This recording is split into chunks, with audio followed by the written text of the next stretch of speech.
Hello, Lynn. Hey, Hello. Hello. nice to have you and welcome to the Wonder Woman Festival Forum. And Thank you. It's such a good initiative. I'm honored to be a part of the team. thanks for accepting the invite. And I'm so excited seeing all this beautiful, powerful women in the line of speakers or facilitators. I was like, ooh, the magic is going to happen through this festival. I Yeah, believe, yeah, I hope so, really. And definitely.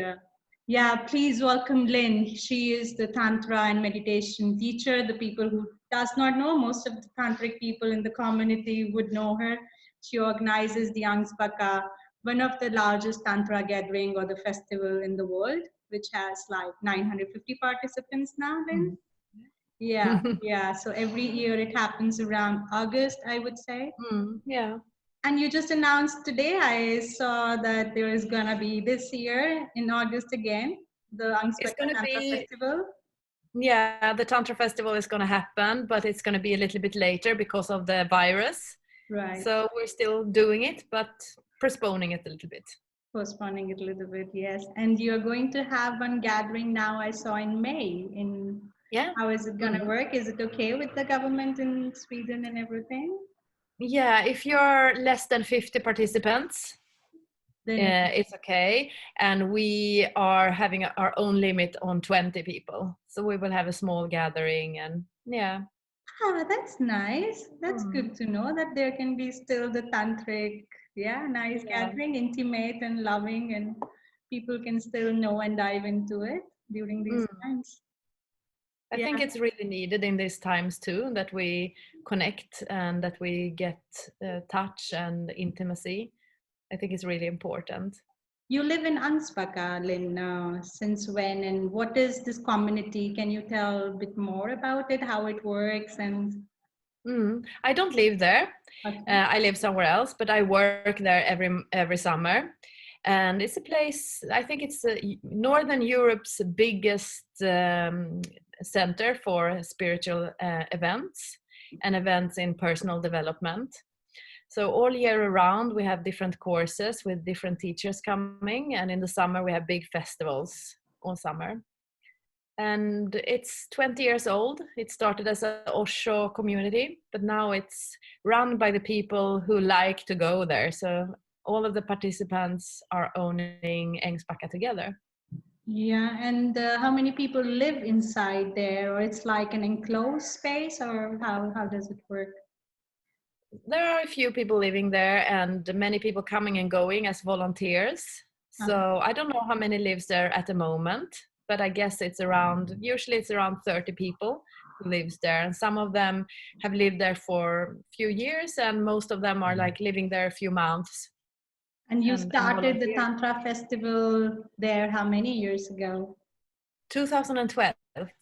2012, so it's been 7 years, 8 years Mm. journey now. Wow, and Mm. it has grown multifolds. Yeah, it was a lot of resistance in the beginning, a lot of preconceived ideas about what Tantra is. And we had 70 participants the first festival. It was great. And then it just exploded. Wow. So just when you mentioned about the different styles of Tantra, and also I was reading one of your posts, can you throw some more light on, different styles of Tantra, which is like white Tantra, Neo Tantra, and classic Tantra? Mm. How do you differentiate between them and the path and the journey or practices? Mm. So classic Tantra, it's similar to yoga. It has ancient roots, and there are old scriptures describing tantric practices. And this kind of classic Tantra, it can be anything from reciting mantras, gazing at yantras, different kind of sensorial experiences and practiced according to the classic roots of Tantra. However, it's the same with yoga, it's always developing. And nowadays we have what we call Neo Tantra, and it's based on the same roots as the classic Tantra, but developed for the modern human.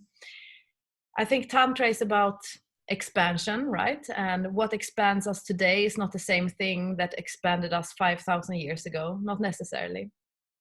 And then we have the white tantra. It's part of the Kundalini yoga practice where it's meditation based. It's based on simple movements, breath works, and mantras. And then we have the red tantra, which is the sexual path. And then we have the black tantra, which is the dark magic. The black magic. And so the classic tantra originated everything from India, and then it shaped. The neo tantra was by Osho, which was given, and the white tantra was more Buddhist path.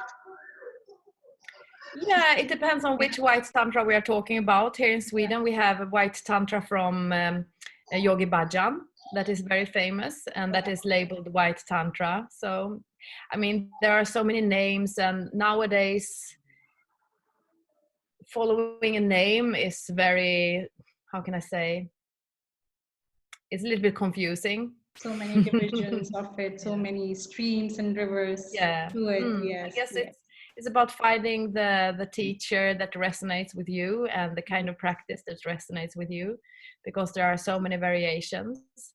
And that's what I like about Tantra, that it's about expansion, and it's about whatever technique you may want to use for this expansion. It's a Tantric technique.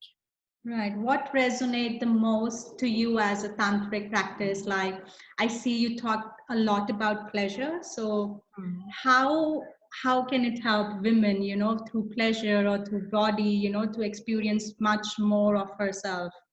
And what is pleasure for you? Like, many women would not even know what orgasm is. So what do you say? Can you just talk a little bit more about pleasure, orgasm, desires, fantasy, body? Yeah, pleasure has been following me many years, and I've been researching it a lot. I think it's very interesting. And first of all, I think pleasure is part of our intuition. It's part of our decision making. And if we look at science, it's it's one of the basic fundamentals of achieving true happiness. So pleasure already in the womb, the little child is discovering what brings pleasure through movement. What kind of movements is more pleasurable for me, and what kind of self-touch is more pleasurable for me. Right. And during the birth process, the fetus is also guided by their own pleasure, like moving into the birth canal in the way that gives them more pleasure in order for making the birth giving easier for the mother. And once the baby is born, they are so driven by pleasure, like that's what motivates them. And if we are allowed to cultivate our relationship to pleasure without guilt and shame, and if we're allowed to discover life from a pleasurable point of view, pleasure is a tremendous guide towards what is my life purpose. And when I feel pleasure, it's a motivation. So when pleasure arises in us, there are neuropeptides released. Dopamine, for example, that is the motivation to do anything in life. Oxytocin, that makes us relaxed. And pleasure is so important for human beings in a way that through following pleasure, we can create the life of our dreams. Whenever we have difficulties having pleasure, it's a sign that we are not honest to ourselves. We are not following our truth, and we haven't developed a sense of knowledge about ourselves. What brings me pleasure? Maybe I'm more driven by other people's expectations. So also one of the first things that disappears when a human gets stressed, it is the ability to feel pleasure in the body. Right. When it comes to orgasm is a heightened state of mind. It's a transformative state, and it is created by high levels of pleasure. And I know that all people can have orgasm. All women and all men can have multiple orgasms. It's a question of relaxation, practice, and getting to know yourself. But the most interesting part about pleasure for me is that I believe in God, and I believe in the divine existence in everything. And for me, when I get in touch with the source, the divine existence, I'm experiencing high levels of pleasure. So it's also like when we are in touch with the essence of life, we are experiencing pleasure, arousal, joy. And I think that that is our natural state of being.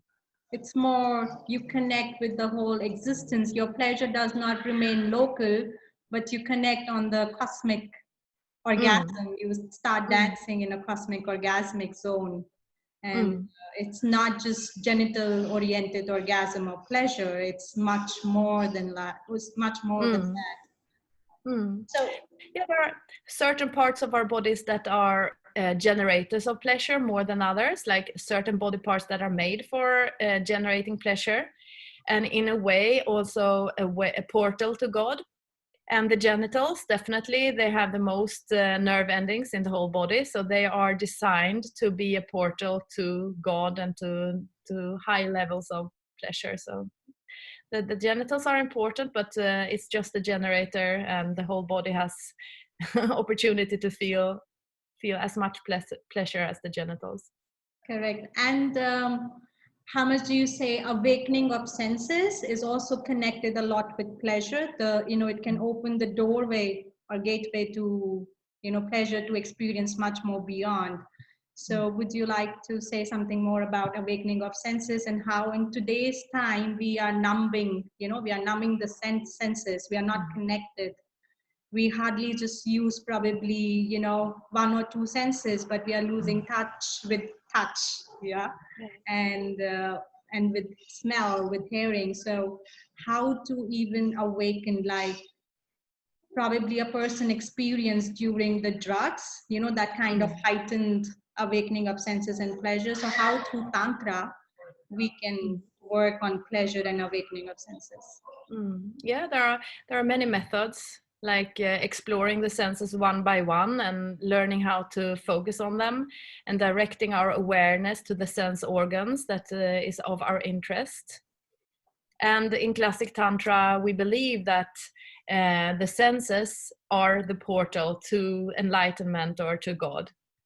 And in neo tantra, what we do, we use very powerful body work to release tensions from deeper tissues in the body, because the tensions and the stress is the main reason to why we are numb.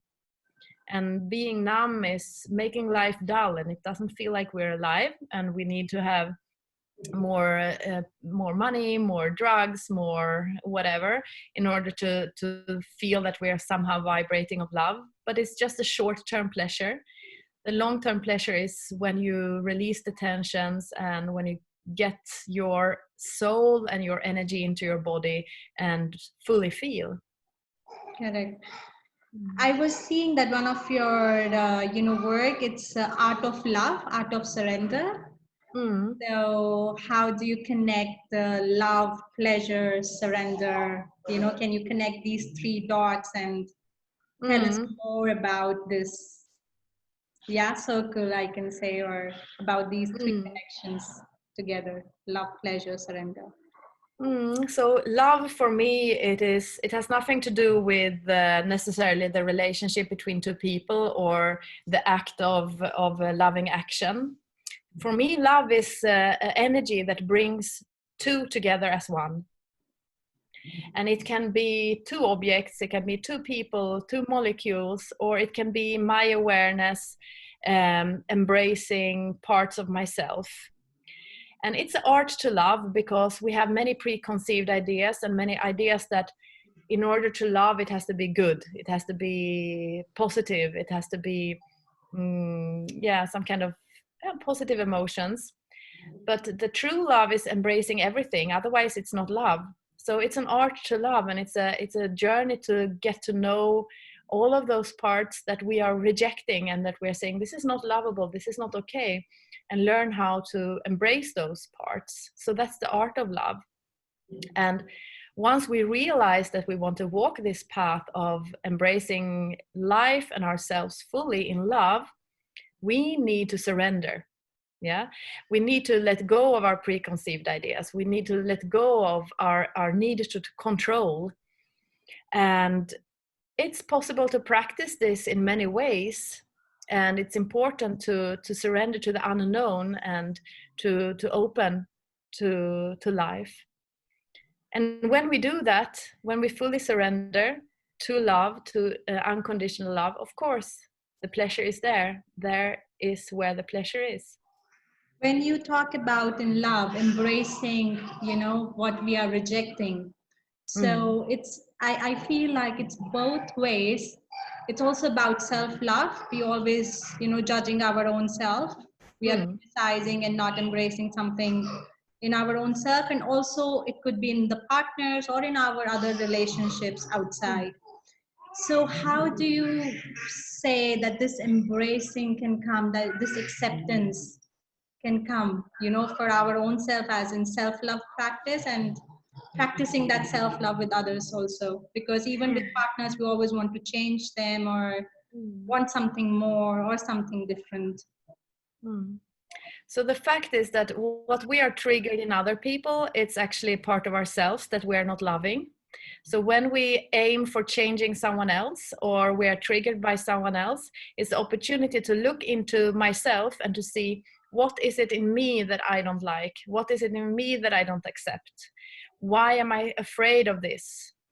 And the most painful and horrible behaviors of other people, it comes from a place of not being loved. It comes from a place of pain. And the way we unconsciously deal with pain is like giving it to someone else, like pushing it into someone else. And we can stop this process not by telling other people how to behave, but actually to look at ourselves and come to terms with who we are and allow ourselves to love with the dark and the light, with the flaws and the beauty. And that's how we will become more loving partners, more loving friends, more successful in work or whatever we do.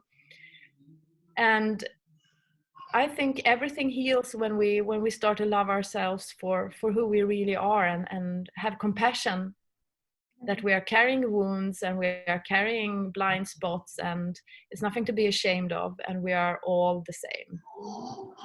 Really, yeah, that very, very rightly you said this, that we need to embrace this all first in ourselves, and then it heals also from, at the outer spectrum, and in our all the relationships starts falling in place. Mm. So thank you. Yeah, very beautifully you expressed it. Mm. So your subject in Wonder Woman Festival is pussy power, Mm-hmm. and can you share a bit more about it, or about your workshop with the women? What can they expect? And also, some women feels very inhibited, and they have been just standing at the side, not wanting to jump, but not able to Mm. jump, and not able to explore this subject more. So some message also for these women who have been holding and not able to jump in, Mm. and more about your workshop. Mm. I think this festival is so perfect because it doesn't require you to be in a big group, and it's really perfect for people to take the first step, to do it at home, to be guided, and to you don't have to be shy to show yourself or to be in a room full of people. You can gather with your friends if you want to have company, or you can do it at home in your own privacy. And discovering the power of the pussy is such an important path for us women. We have incredible power in our pussy in so many levels. It's, first of all, it's a generator of pleasure for my whole body, my whole being. And it's a generator of pleasure that is big enough to give pleasure to other people too. If we get to know our pussy and the power of our pussy, not only do we get more energy and power, but we also can give birth in a way that is without pain. even in an ecstatic way. And I believe that this is a human right to be born by a mother that doesn't have pain. And it's a woman's right to know that this is the capacity of our body. Yeah. And to reclaim the ownership of the pussy, like the pussy is mine and it's no one else's. And to reclaim the right to pleasure and the right to feeling and the right to listen to the intuition of the pussy. Because the pussy has so much wisdom that has not to do with sex only, it has to do with many parts of life. And to learn how to listen to the pussy and to open up for feeling her more is an amazing path. And during this workshop, we will talk a little bit, and then we will do practices, physical practices, to start to move our awareness into our yonis. And so apart from what you said, for the women who might be feeling inhibited and not able to go into this stream to explore their own body or to connect with their own vagina, with their own, genital and organ. So what other message can you give them to, encourage to take this step and to take this jump? Yes, this is a very safe platform that they can really, be in their own room, their own house, and they don't need to be nude or naked. They can be in their own comfort zone and do it the much is okay for them. What apart from that would you like to give message to them, to these women, to open up to their own sexuality and explore? Yeah, like if you can't enjoy your own body, if you can't be inside of your own body and explore your own body, how can you let someone else do it? And how can you expect someone else to give you any kind of pleasure when you can't give it to yourself? And it's also what I see a lot in my work when it comes to couples. Many couples, they lose interest in sex after some time, and many times it's because of the woman. Her libido goes down. And the reason for this is that so many women, they are not in touch with their own body, and they require the men to seduce them and to take care of their pleasure. But it's impossible for men to take care of women's pleasure if the woman doesn't know what brings her pleasure. Mm-hmm. So it's for your own good and for the relationships that you want to have in the future too. Yeah, wonderful. Thank you.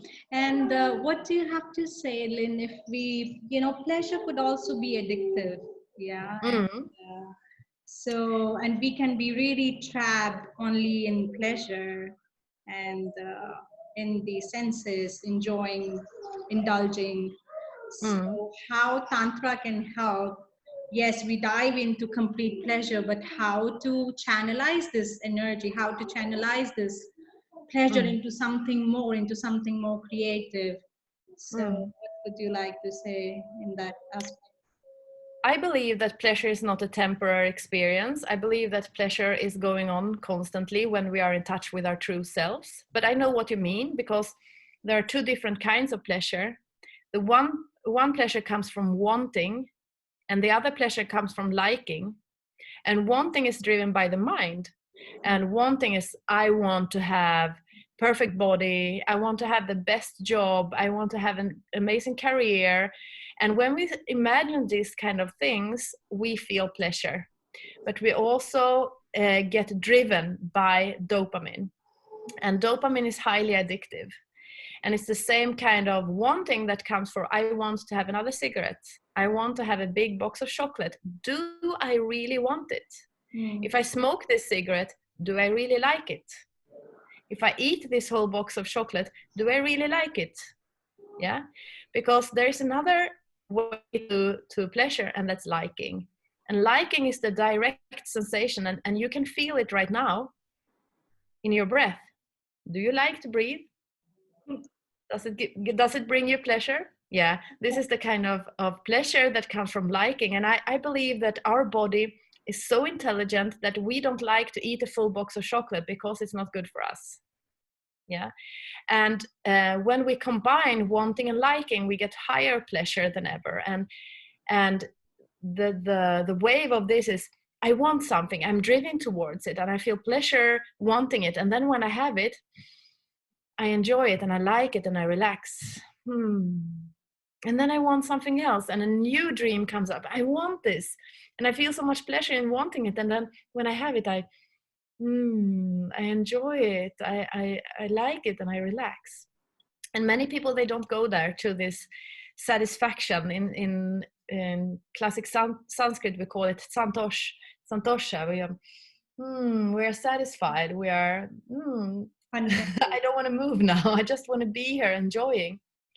And I think this both parts is so important in life, to be driven and to be satisfied. Yeah. And it's this wanting that is highly addictive. Yeah. Thank you for throwing some light on this aspect. And what do you have to say about conscious kink? I was reading, some of your new course, which is coming, and which looked really very, tantalizing and stimulating to work as a couple together. So, what is this conscious kink? Yeah.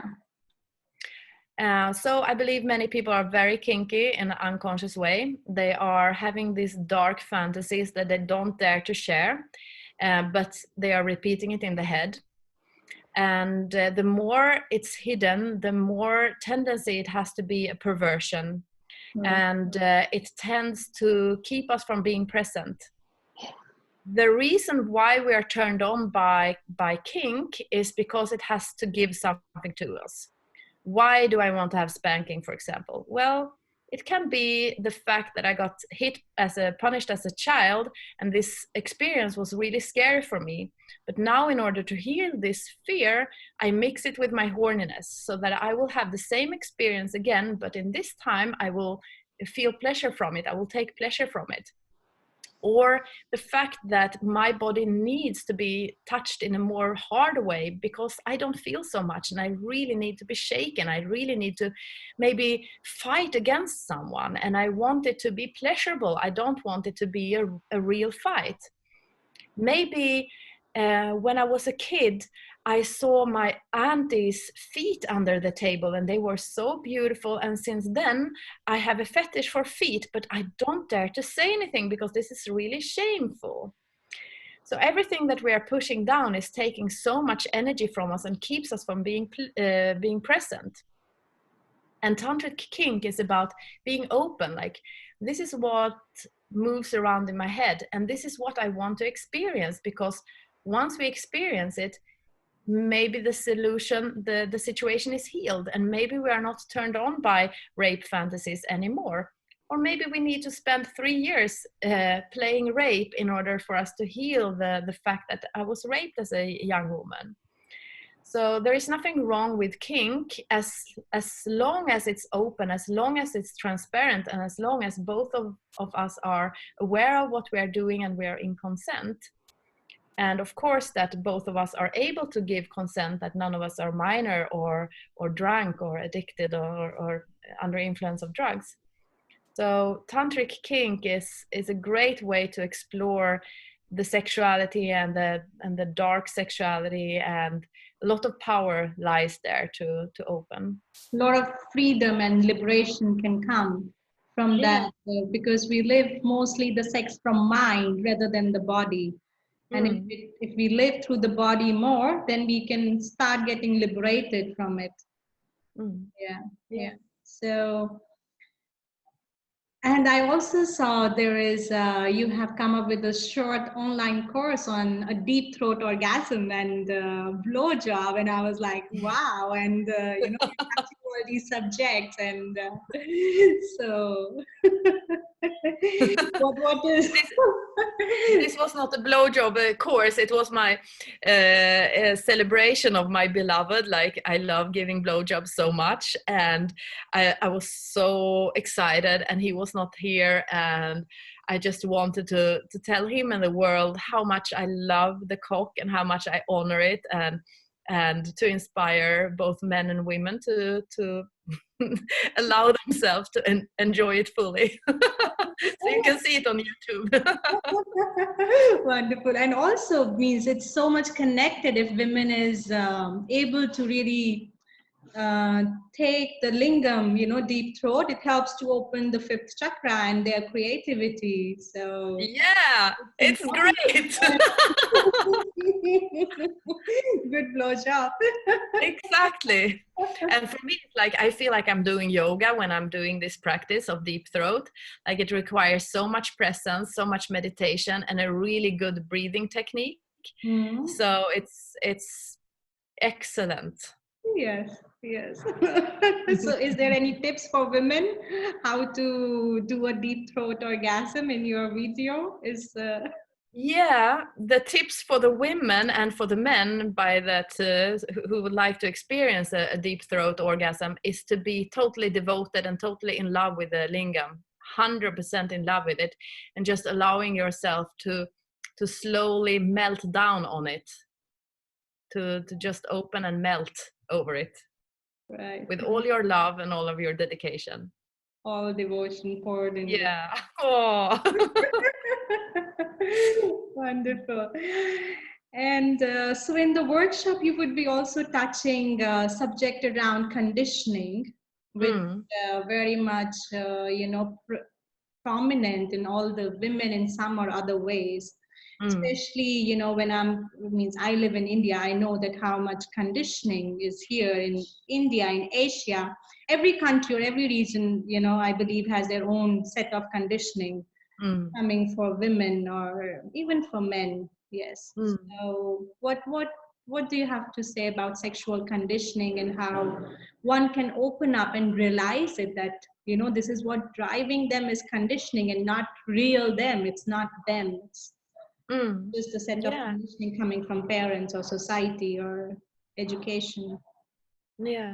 or whatever. Um, Especially such a part of our body that is so hidden in mysticism and that we don't talk so much about, and that is such an important part of our life and our communication as the yoni. It is, of course, very sensitive to conditioning. And the first sexual experiences that we have, they put a lot of memories inside our yonis, and also affects the way we think and the possibilities that we think that our body has. The society and the way we observe or the way we speak about the yoni, of course, that also programs the way that I will relate to it. And for me, it's also really interesting to take this with birth giving. Like, the yoni is made for being giving birth, but most people are conditioned to believe that yoni will break, yoni will be in pain, and so on. And it's not necessarily the truth. It's really a part of our conditioning, and it's so easy to break this, but we need to inform ourselves about it, and we need to have a discussion with other women who already walk this path, and to see what is possible. Like, this amazing organ of mine, maybe I use only 3% of it, of its capacity, and how can I remove the beliefs that I have that it's a limited function. It's a really important. So I'm going to bring that up as well in the workshop. Yes, wonderful. And you are mother of two, so how do you navigate between your passion, tantra, and family, children, your work, and Mm. also lead workshops on conscious kids? I believe you do a festival or you do retreats.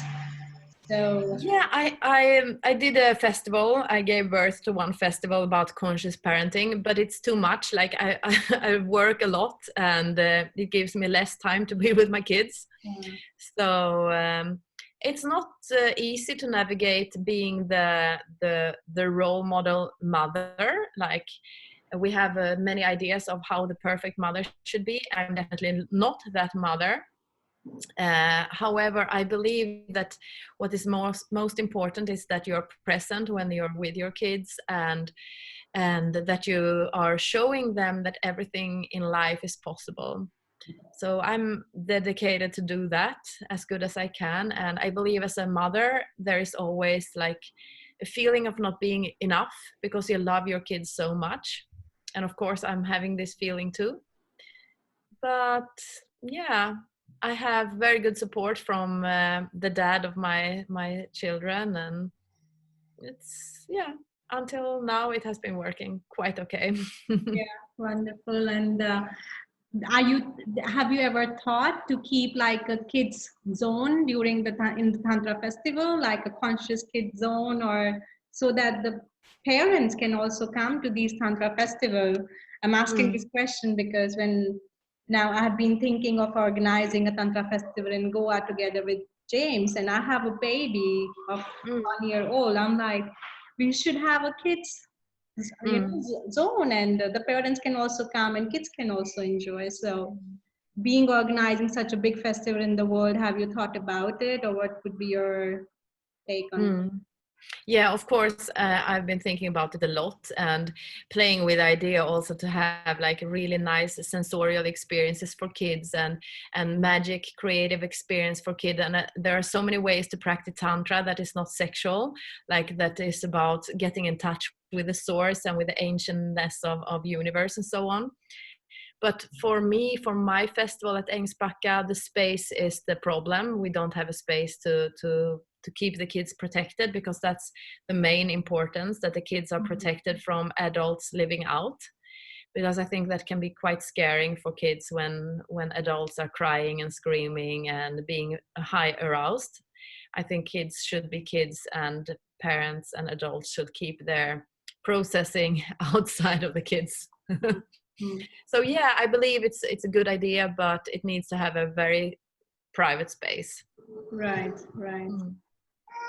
Anything you would like to give the message to women for your workshop or otherwise who are coming to Wonder Woman Festival?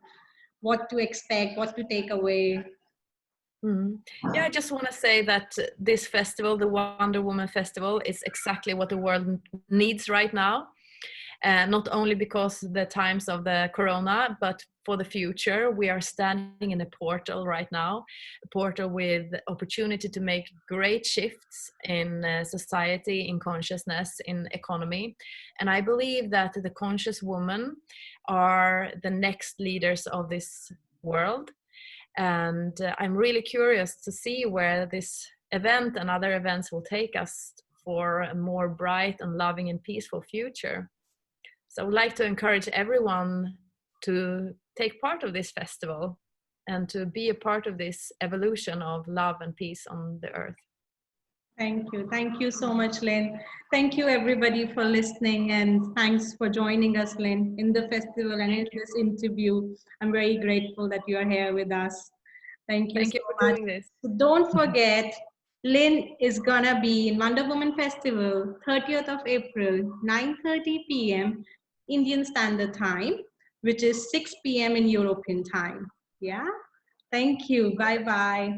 Bye bye. Bye-bye.